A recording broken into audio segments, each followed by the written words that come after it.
The Blue Jays need to make a decision, and it shouldn't be that hard. I hate making these kinds of videos because the Jays are 3-1. They've started off on the right foot, and they're looking to get back to the World Series for the second year in a row. But there is one individual in particular that has maybe dampened the mood a little bit throughout the fan base, so we'll break down his performance and reveal that it's not really an anomaly. This has been going on for a while, so we'll have that and much more coming up next on this episode of Answer the Call. Welcome in, everybody, to Answer the Call with Peter Vryonis. I am your host, and I want to talk a little bit about the Toronto Blue Jays today. I know there's a lot going on in the world of sports at the moment, whether it's Brad Treliving getting let go by the Toronto Maple Leafs, or even the Montreal Canadiens announcing that there's been an injury to Alex Carey. I should have some more news coming out in the next few days about that, so I'll keep you posted. But if you are enjoying the content, make sure to hit that subscribe button because baseball season is upon us, and it is my favorite time of the year. I absolutely love baseball, so I'll be heavily focused on that going forward. But let's just take a look at what I want to talk about here. Now, you could probably put the pieces together with that intro that I gave right there. But Brendon Little is the topic of conversation for today. For how he has started the season for the Toronto Blue Jays. And it has not been pretty for him for a while. Now, if we take a look at his last four appearances, including last night against the Rockies, two-thirds of an inning and giving up 4 runs to the worst team in baseball. They did make some changes. Maybe they've gotten better over the offseason, but I think when we're talking about the worst teams in baseball, the Colorado Rockies have to be in that conversation. Whether they're last or whether they're second to last, that's up to you, but they are in that conversation. And they were winless coming into last night's game. You can't win 162. It's never been done before, but the early portion of the schedule feels very manageable for the Blue Jays, and you want to bank a lot of those wins before you reach those tough matchups in late April and early May. So let's take a look at the last 4 appearances here for Brendon Little. So, of course, we had the Rockies yesterday giving up 4 earned runs in two-thirds of an inning. Two-thirds of an inning against the Athletics gives up the grand slam to Shea Langoliers. The Blue Jays went on to win that game, so good on them for staying in it. But Brendon Little brought into a high-leverage situation, 2-2 ball game, and he gives up a grand slam. And then you have, obviously, the World Series, Game 3, that 18-inning marathon, where Brendon Little was the last person to come out of the Blue Jays bullpen. They had nobody left. Nobody left.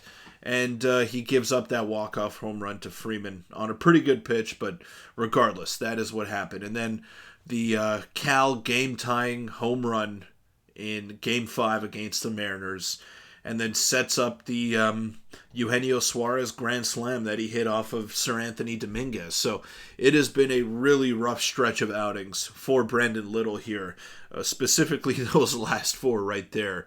And I don't want to pick on the guy. I don't think a medium leverage reliever dictates the outcome of many ball games, but when you're getting results like this, or lack of results like this, I should say, you're going to cost your team in moments where they need you to step up. And Brendon Little just has not been the same player that we saw post All-Star break. Now, the boos were coming down yesterday, and Blue Jay fans, they have been there, and they have shown up in the first 4 games of the year. They know a lot about this team, and they're knowledgeable fans. And for them to boo a player in the 4th game of the season, there's got to be something there, right? And very rarely do you get real boos at the Rogers Center, and that is what happened last night. So it's unfortunate for him because he is a human being, and as we know, human beings go through ups and downs.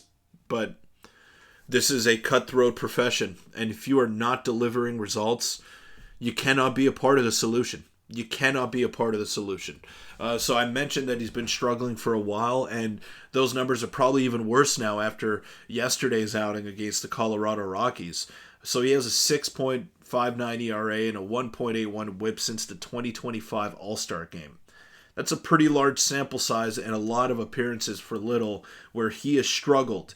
And I think a lot of his struggles stem from just not being able to find the zone. he has really good stuff. He's a lefty with a bowling ball sinker. Reminds me a little bit of Zach Britton with the way that he throws and the shape of his pitches. So I get a little bit of Zach Britton vibes when I watch Brendon Little, but minus the results and minus the command. Zach Britton was a Cy Young contender in his heyday with the Baltimore Orioles, and Brendon Little nowhere near that because he cannot locate the zone. Now, he did pretty well in spring training where he incorporated the four-seam fastball a lot more, and he was showing a little bit of a different look to opponents, working up in the zone and not just down in the zone. But now he is working solely in the bottom half of the zone, and if he doesn't have his command, then you could just take. You could take all day and wait for him to make a mistake, and then you will punish him. And that is what has happened. And what bothered me yesterday about Brendon Little's outing was how much he was shaking off Alejandro Kirk.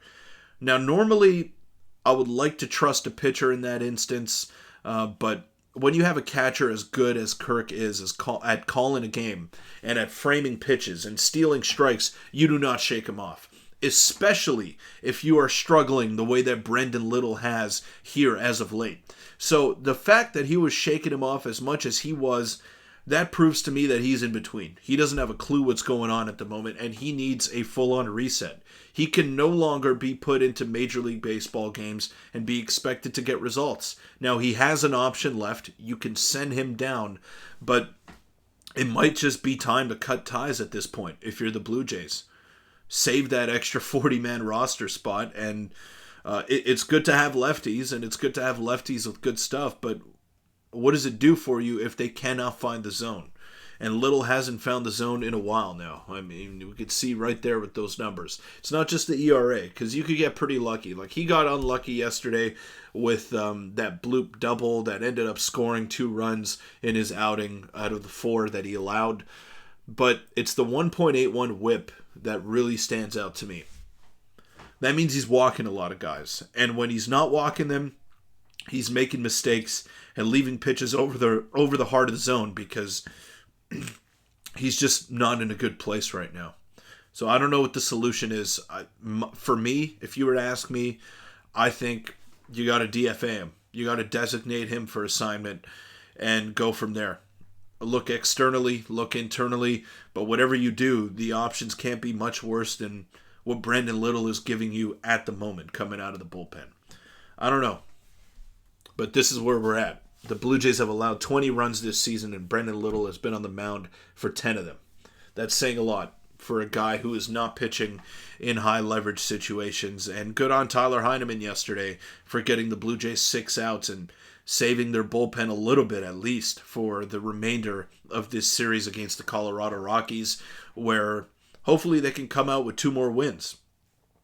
Because I did mention that the schedule in April and May, not for the faint of heart. They are going to be coming up against some tough opponents. And you don't play the games on paper. You have to play the games in between the white lines. But the Blue Jays are off to a good start, and hopefully they can get some length out of Max Scherzer tonight as well, who is making his season debut with the Blue Jays. So let me know in the comment section down below, what do you think the Jays are going to do with Brendon Little? There hasn't been any official announcement as of yet. We know that Lazaro Estrada has gotten the call, and that probably coincides with Cody Ponce going to be headed to the IL. And all the best to Cody Ponce, by the way, who, let's hope it's nothing too serious, but it did not look good off the jump. So hopefully the Blue Jays can overcome that, and hopefully Cody Ponce can overcome that, because we all know how hard he worked to get back to the big leagues after his first stint with the Pirates that did not go too well. He won a Korean Baseball League MVP, and he was fantastic with the Hanwha Eagles. So hopefully he can get back to full health and be a part of the solution for the Blue Jays going forward. But let me know in the comment section down below